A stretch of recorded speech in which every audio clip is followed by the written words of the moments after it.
talking about indie games, and I assume that most of you guys are probably familiar with this concept, but some of you may not be. Indie games is basically just a term that describes games made by independent game developers or game makers outside of larger studio or company and major publishers. And so, this term has kind of changed over the years. It's kind of borrowed from other indie movements and music and other art forms. But it basically describes any game that's made outside of like a large company and large distribution platform. So that's changed a lot. As I mentioned, we now have like specific distribution platforms that are aimed at indie developers and indie games. Whereas before they were kind of developed and distributed, by individual people. So we're going to take a look a little bit at the history and the different types of technologies and software that have come out of this movement. So in the last couple of lectures, we've talked about Rogue, talked about roguelikes, and it's kind of hard to see this. Let me try a different color scheme.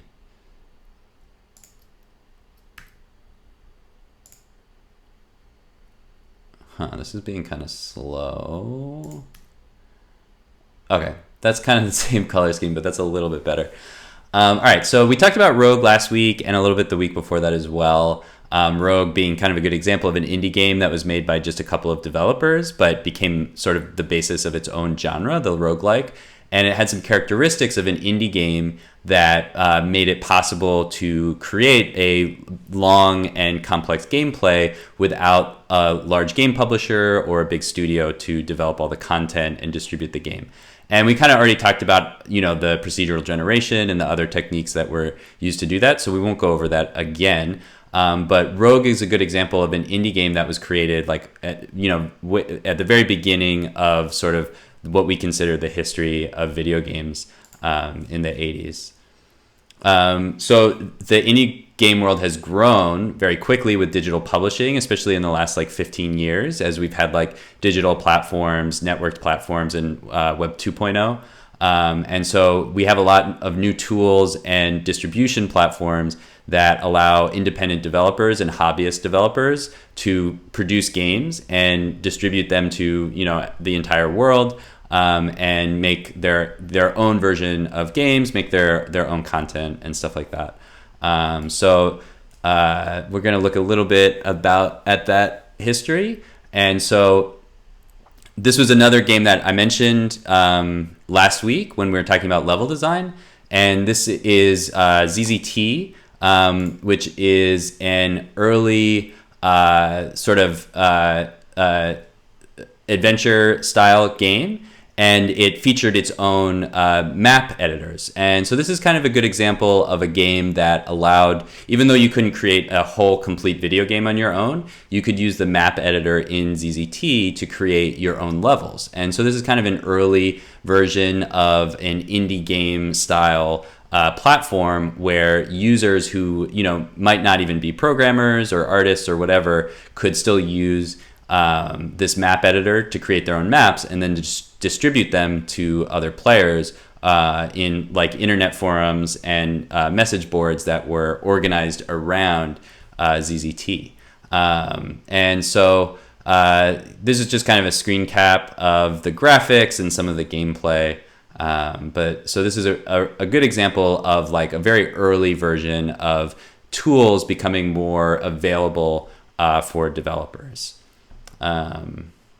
So let's continue.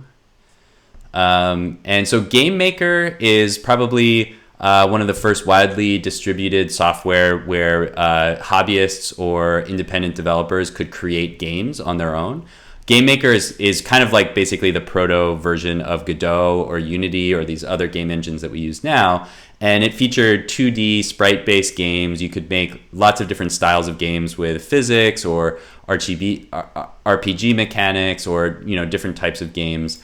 And in this video, this is 100 games made with Game Maker. And so you can see there's a huge variety of different styles of games that are made that involve all of the elements that we're used to seeing from games that were made by large companies or studios. And so these are all just, games made in Game Maker, made mostly for fun to distribute to other indie developers and other, indie game enthusiasts. And most of these games were not probably commercial products. They're just made for, the sake of making a fun video game. And so you can kind of see there's a lot of there's a huge variety to the aesthetics in these games, to the game mechanics, to all the different things that you see involved in these games. And that's one of the strengths of the indie game movement, is that you don't have to have a huge studio and, spend tons of money to produce a game. You can just have one basic idea and be able to turn that into a game. So Game Maker came out in 1999. And that was kind of the first, as I mentioned, tool that a lot of people were able to access and use to create their own games without, being necessarily programmers themselves. It was a GUI interface. So you had to probably write some code to make it work in most cases, but you might be able to develop levels and design worlds and do a lot of stuff without actually having to write any code. So I assume some of you have probably played with Game Maker before if you wanted to try to make a game at some point. But yeah, you can see a lot of interesting games in this video. We'll keep going, but I definitely recommend looking into those more. So Cave Story is a game that was made in Game Maker. And it's sort of like an early example of an indie game that became commercially successful and very popular and influential. It was developed by one person. All of the art and programming and design was all done by one developer. But it became really popular and spread on the internet, and became its own sort of commercial product. So this is a little bit of the gameplay and design of Game Maker. Definitely has a unique style. We see a lot of stuff like this now. We're very used to seeing this style of indie game, but at the time, this was a very influential style of 2D platformer and physics and the sprite sheets and stuff like that. So this is a good example of an early indie game that was very successful and influential. So let's keep going. So a little bit of a content warning or a trigger warning for this one. This game is called Super Columbine Massacre RPG, and it's a game that's based around the Columbine school shooting that happened in 1999. You guys are probably pretty young, so it probably wasn't as maybe an influential experience for you as it was for me. And one of the reasons I put this on here, this game was extremely controversial when it was first released in 2005. It was made with another indie game maker called RPG Maker. And obviously it was controversial because it took on this very serious topic, and it seemed to do so in a way that was sort of ironic or tongue-in-cheek. And so you might feel, differently about, the validity of that type of a work. And the thing that made this game, very different from other games is that it actually put you in the position. You were playing the role of the two high schoolers who were involved in this school shooting. And so obviously that's taking on a very serious and dark subject matter. And I think it's interesting to consider in this context, given a couple of things. One is that obviously this type of game would never be made by a big studio. It probably only exists because an independent artist wanted to make it. It's definitely, the game itself is not really intended to just be a joke. I think it's a serious game that uses kind of over the top or video game type graphics. It's also a commentary on some of the news stories that were on TV and in the newspapers at the time that were relating the shooting, the violence of that event to violence in video games that the two high schoolers were known to have played. And so there's a lot of TV shows and news articles about that were basically blaming video games for this violence. And so, I think that's interesting. There's been a lot of studies, and we'll talk a little bit about this more in a later lecture that's more dedicated specifically to talking about depictions of violence in video games. But there's been a ton of studies done that show there isn't really any link between real world violence and violence depicted in video games, that people who play video games are not more likely to do actual violence in the real world. And I think what we've sort of in hindsight see is that, you know, in events like this that are obviously very tragic and hard to understand, one thing that people tend to do is look for a scapegoat. And there was two sort of scapegoats that came out of this event. One was like the type of music that was popular at that time, especially the artist Marilyn Manson became this kind of like big controversial figure in that time, but had, you know, just because that was some of the music that the two high school students listened to. But then also the video games. So people were blaming music and video games, you know, rather than looking at what are probably more realistic reasons for why this happened. So, you know, I think the video game is kind of dark. I don't necessarily recommend playing it, but I think it is worth talking about as this sort of like interesting example of indie games. So you can see the video is age restricted. I'm not going to play it here, but it is linked there if you want to watch it. It's kind of disturbing, but it's not like really graphically violent. It's pixel graphics. And so it's kind of, I think, using the language of video games to tell a story and make commentary about this thing that, you know, happened in the real world. So I think that's an interesting component of indie games, is that people could make a game like that probably never would have been made before. I think there was a chat. Let me see.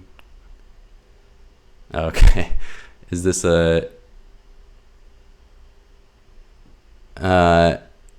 is that from the Columbine game? That GIF? No. Oh, okay. Sorry. Yeah. Anyway, let's keep going. So another early game in the indie game world is this game called Darwinia. I like this game just because it looks really crazy.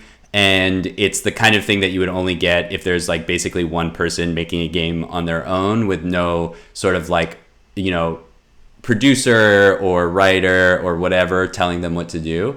And so it's like very early kind of like 3D graphics. And you can see it's like this very primitive style game, but it uses a lot of really cool mechanics. It's basically sort of a simulation game that's using evolution and like population simulations and stuff like that to create this game world. And it's similar to other simulation style games where you kind of have this God's eye view and you can make changes to the game world. And then it shows the simulation. And I just kind of like this because it's just like kind of funny. You'd never see this sort of like level of sophistication as far as like game design combined with like what is you know, pretty clearly like a lack of sophistication of as far as like the graphics in the game. And so I think this is cool that you can have games like this that one person created and, you know, just kind of is expressing their personal vision of this game. I think you can still play it if you have a Windows and you can get like an emulator. I haven't played it in a while, but it's a pretty cool experience. Cybon Action is another early indie game from 2007.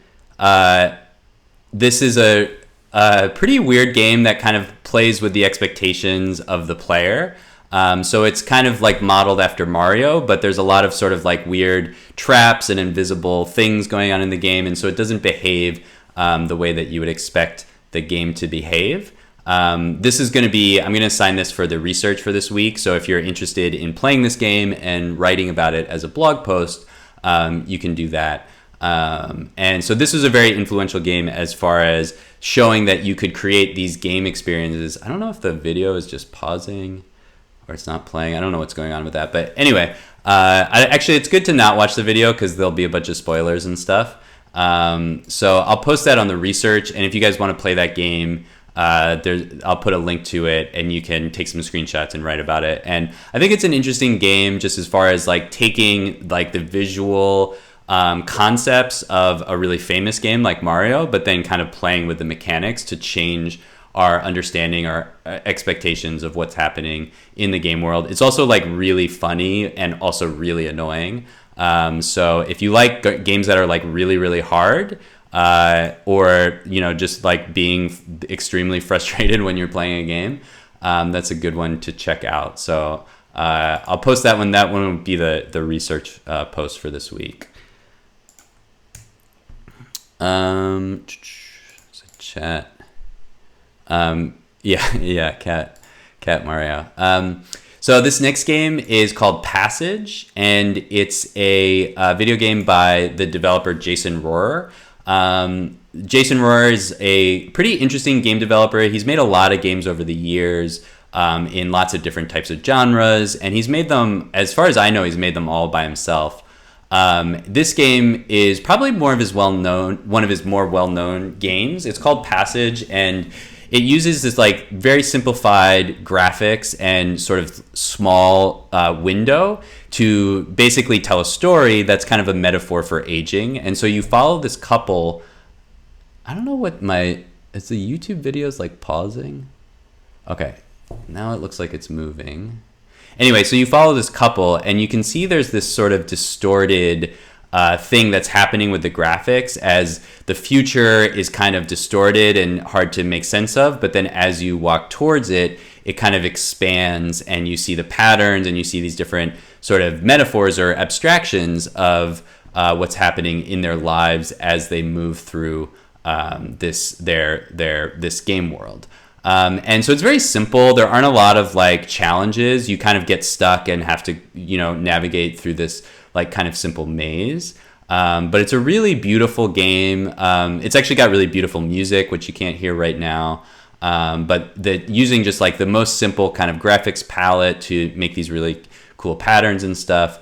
I think this is a very influential game for anybody who's interested in making game-like experiences that don't necessarily rely on like, you know, arcade style action and physics or, you know, solving puzzles or the other things that we're used to from games. It's more of just telling a story and kind of engaging the viewer on an aesthetic level with the graphics and the sound.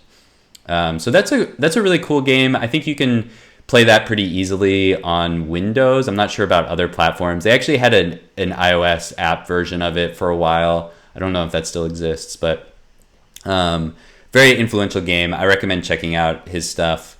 His other games are also very cool. So yeah, that's from 2007. So, you know, we start to see that these games are becoming more common. Like in the 80s and 90s, you didn't really have that many indie games, you know, here or there. But as new software comes out, like Game Maker, RPG Maker, and also, you know, individuals are able to develop these projects themselves, you start seeing games that are made by one person.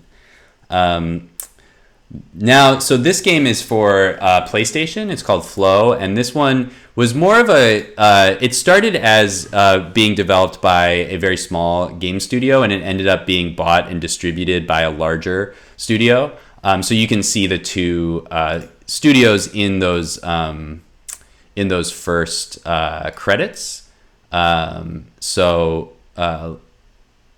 Monica was the larger studio that bought the game, and that game company was the smaller studio that first developed it. So it started as this indie game, but eventually got bought and distributed as a major PlayStation release.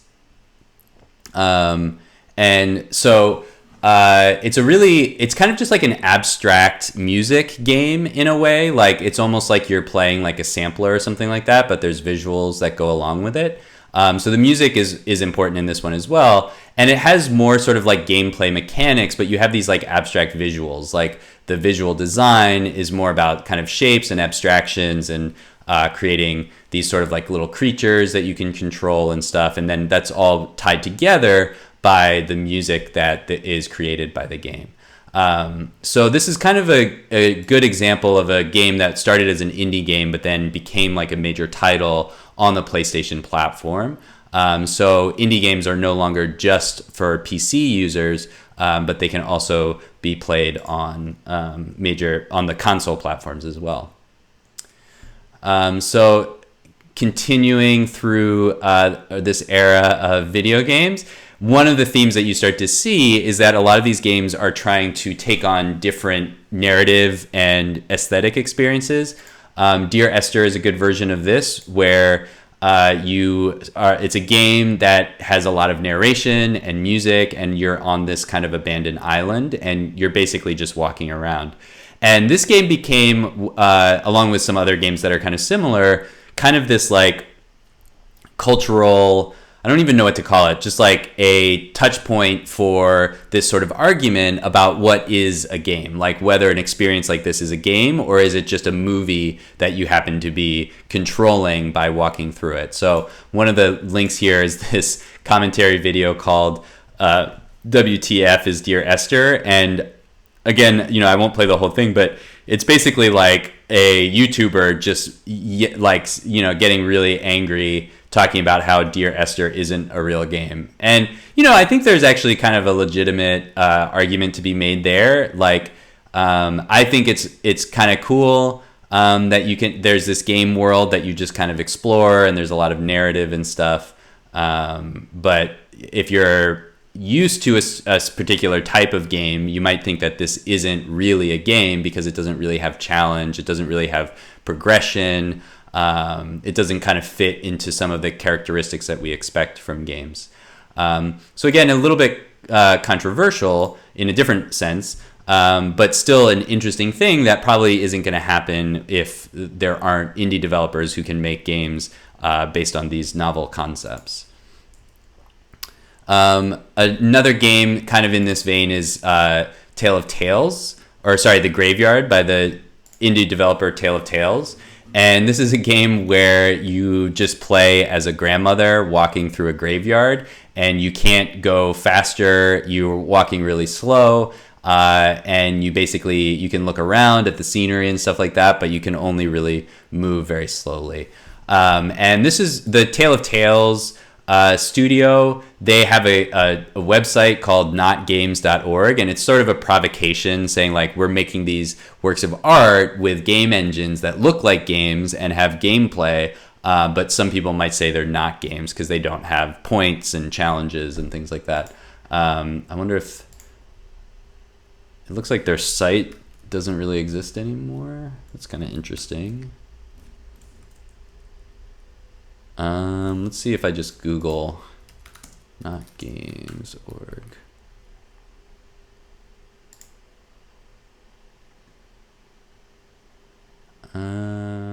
I think this is something else.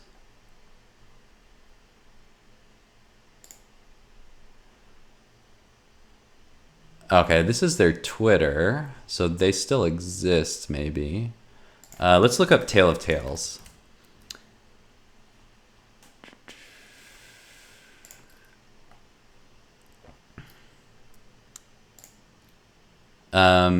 And so you can see they've made a lot of games that have these kind of similar aesthetics and kind of similar mechanics. So they're more sort of narrative aesthetic experiences than they are, you know, what we expect from regular games. I guess the Not Games website doesn't exist anymore, but these are cool experiences. I think they make really beautiful stuff.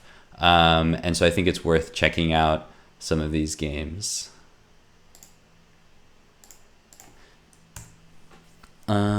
Looks like there is a chat.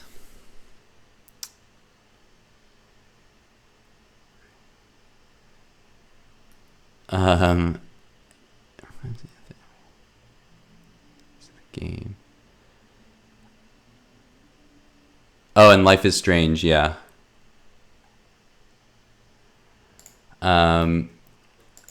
Cool. And so another indie game, World of Goo. This is one that has like a really unique game mechanic. And so this is more like, you know, what we expect from game design in general. Again, made by a small team of just 3 people. But it has like a really unique visual style and unique physics where you're basically like building these like bridges made out of goo to kind of like solve puzzles. It's basically a puzzle platformer, but using kind of a unique physics system. And we can keep going. So Braid is another game that I assume some people have probably seen or played before. Also very influential in kind of the indie game world as far as creating like a really unique experience, both visually and in terms of the sound. And in this game, one of the main kind of mechanics that you discover as you play the game is that you can control time. And we've seen this, kind of in a lot of more major releases, different kind of game mechanics using time. But this was pretty unique at the time that it came out. And it also is unique in the sense that it kind of wraps the game mechanics in with the storyline, so they're very closely related. And so again, it's using a lot of what we're familiar with as far as 2D platformer mechanics, but it's adding in really kind of unique aesthetics with the sort of watercolor drawing style, the time control mechanics that are very unique for that time, and then the music, which is very, kind of related and ties everything together. So it's a very beautiful and sort of unique experience that was very influential at the time when it came out.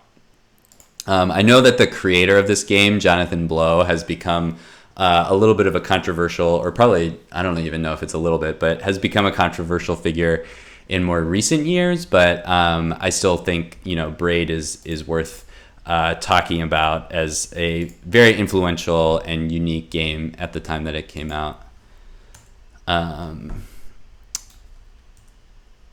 Another really nice indie game is Blueberry Garden. This one I like because it has these sort of like abstract mechanics. And so it's made with these like really pretty drawings, and it's a 2D platformer. It's a puzzle platformer, but there aren't a lot of instructions. You kind of have to kind of figure things out. And there's very like unique mechanics as far as how all the objects in the world interact.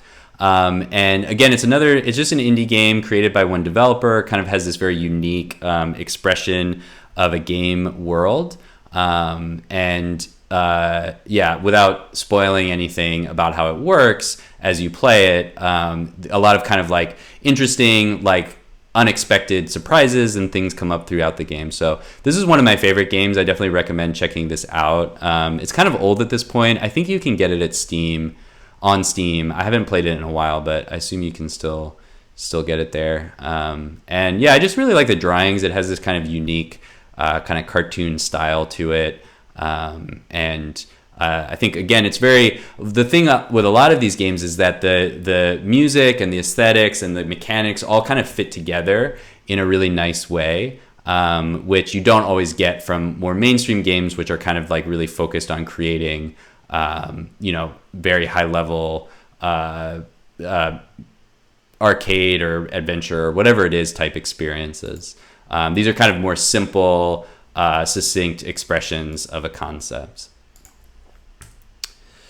Minecraft, you probably don't think of it as an indie game, but it was originally developed by a single developer and was spread in sort of an indie game type way. And obviously became, I don't know if it's the most popular game ever, but it's definitely up there. Just a good example of how an indie game can kind of grow and become, one of the biggest and most influential games we have out there. I'm sure you guys know plenty about Minecraft, but it is worth including in this context as well. Let's continue. And so now we're kind of getting out of the 2000s and into the 2010s. And I think that indie game development really accelerates in this period a lot, after 2010 up until now, where you start getting things like Unity and Godot, which existed before 2010, but I think really became more popular and well known after that. As well as distribution platforms. So things like, the iPhone is becoming more popular, things like Facebook and Twitter are becoming more mainstream and popular. And so talking about games and distributing games and doing all those other things is becoming a lot easier.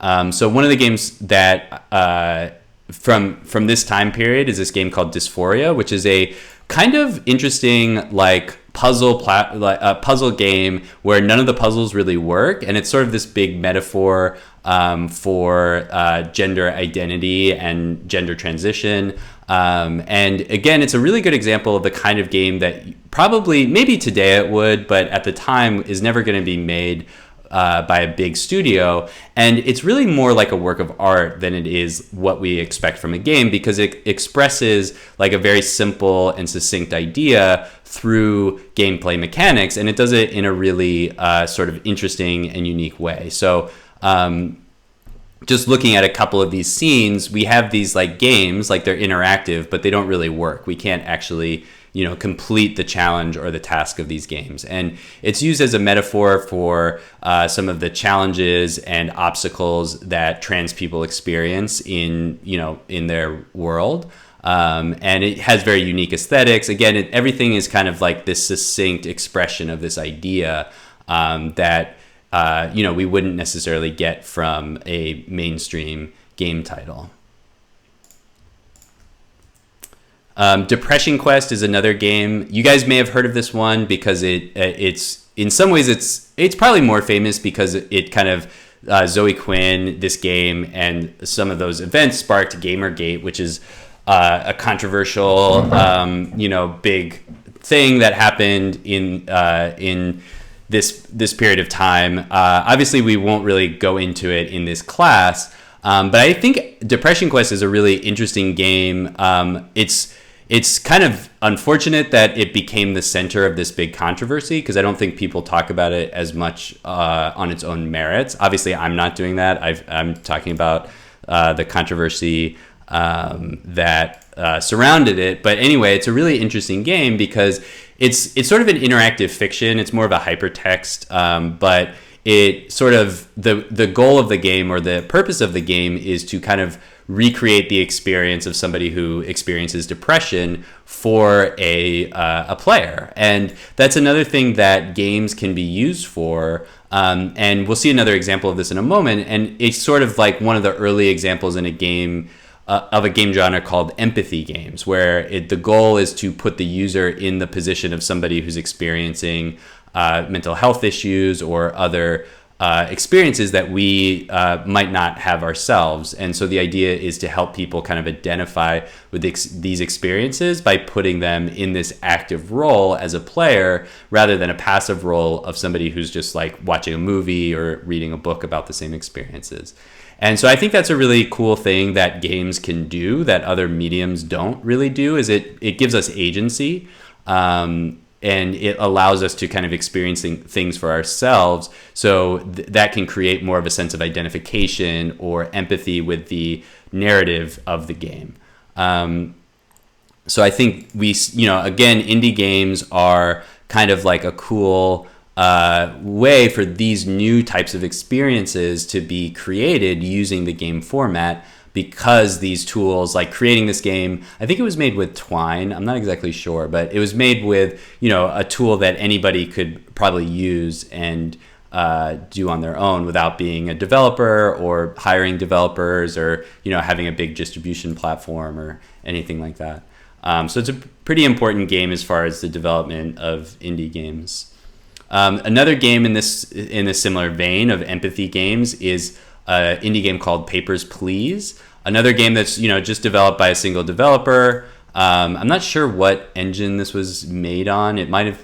I'm not exactly sure, but you can see it uses simple pixel graphics, and it recreates the experience of immigrating into the U.S. So you can kind of see what somebody who's trying to become an immigrant, trying to immigrate into the U.S. experiences in this sort of immigration system that is very sort of dehumanizing and impersonal and politically fraught. And so again, another thing that indie games can take on that you're probably not going to see from a major game studio, and create something that, somebody who may never experience this or even know that it's a thing might play this game because they like playing games and they like the aesthetics, like it has cool graphics and stuff like that. And so they'll learn more about this experience that they might not otherwise know about. So continuing to games that take place on mobile platforms. So this is another area where games are kind of expanding outward, is that people who might not own a PlayStation or own a really fancy, Windows computer or gaming computer or whatever, now they probably have a pretty fancy computer in their hand, which is their iPhone or their iPad. And so the platforms for games are actually becoming more widely distributed. And so you can make games with, cool graphics. Like this is a really cool abstract puzzle game. I really love the illustration. This is just a collaboration between an illustrator and a developer. It's not a super famous or influential game. It's just one that I happen to really like and is on the iPhone platform. And so it might be appealing to somebody who's not going to be playing like, Call of Duty or, Civilization or something like that, but they might want a really pretty nice game to play on their phone while they're on the train or relaxing or something like that. So there's this new sort of like avenue for these types of experiences that are prioritizing these kind of unique abstract experiences as well as the unique illustrations. So that's a game that I like a lot. Another one kind of in a similar vein is this game Step by the developer Takori. And a lot of this developer's games kind of have really interesting, unique game mechanics as well as aesthetics. I think this one was built in Game Maker. This one you can rotate the world as you rotate the player. And there's a story involved and you kind of like reveal these different things as you play. But it also has like really fun physics and game mechanics. And this developer has a lot of games like this that are kind of based on similar concepts and are really fun to play, and also have these very unique aesthetics. So let's continue. I think there's just a couple more. I don't know how far into current time I've gotten. Oh, okay, there's only 2 more. So I've only gotten up to 2016. I need to add a few more on here. Another iOS game, Plug and Play, another collaboration between an animator and a developer. And this is a game that has like this very unique style. Again, a kind of like weird narrative that's happening with these little plug creatures that have to plug in different things. And it's an interactive experience, but it's also kind of more of an animation than a game. There are these like kind of simple puzzles, but they're not exactly hard to solve or anything like that. But there's like really sort of like nice physics that feels really good, and it's a lot of fun to play. So another kind of simple experience that is more about the aesthetics and the animation than necessarily the gameplay. And then Stardew Valley is obviously a really good example of a very complex and robust game developed by a single person over a really long period of time. I think we've talked about this a little bit in class before, but the developer, did all of the programming, all of the graphics, all of the sound, all of the stuff over a really long period of time on their own. And it's this kind of like expression of this idea of, what they wanted to create as a game. And I think this game is like become super, super popular. I don't know exactly, like it's like sold like a crazy amount of copies. But it's like a simulation game. It's kind of like based on farming, and there's a lot of narrative going on. There's a lot of different characters with backstories that you can explore and stuff like that. But it's all the expression of this one developer rather than, 10 producers and 5 business guys and, 6 different developers and stuff like that. So there's sort of like this unique experience that can be created that may not necessarily happen in a regular game studio. Okay, there's a million more examples than that. I encourage you guys to check out indie games on different platforms. So itch.io is a pretty well-known distribution platform for indie games. I use it a lot. I have some stuff on here. I think this is my account. Let's see, where's my thing? Yeah, so I have some games on here. Some of them are old iOS games that I ported to computer. Some of them are more recent. I need to like make this look better, but that's basically what my setup looks like. But in general, Itch has like lots of different indie games. A lot of them are free. Some of them you pay for. But it's a cool platform for just like, publishing anything. that you might want to publish without having to go through the review process that you might have on Steam, or other barriers that you might come across in other distribution platforms. So there's a lot of cool stuff on there. IndieGames.com is just a blog that reviews indie games, but they publish a lot of stuff, and I think they have a lot of cool, this is a good, just like they'll publish articles about a lot of cool different games to check out. So I recommend, reading this website. Indiecade is like a big conference for indie games. It's gotten really huge. I haven't been in a while, but it's a really cool event. And I think it happens in New York. I think the main one is in LA, but I think it happens in New York too. I don't know. I forget. It's been a while since I actually went, but it's very cool. And if you look through the games on here, there's a lot of really amazing games here. You could look at the submissions from this year or winners from past years. You'll see a lot of interesting stuff. And then Game Jolt is another indie game blog with different games. I actually haven't been here in a while. It looks kind of different. Anyway, different resources. There's a lot of other websites to take a look at that will publish indie games, or have assets for making your own games and game engines and stuff like that. It's a very large community with a lot of different different types of software and support at this point. So if you're working on games and you want to make games, but you don't work for a big game studio, or you don't want to, this is probably where you're going to end up. So anyway, I'm gonna stop the recording, but I'll take any questions.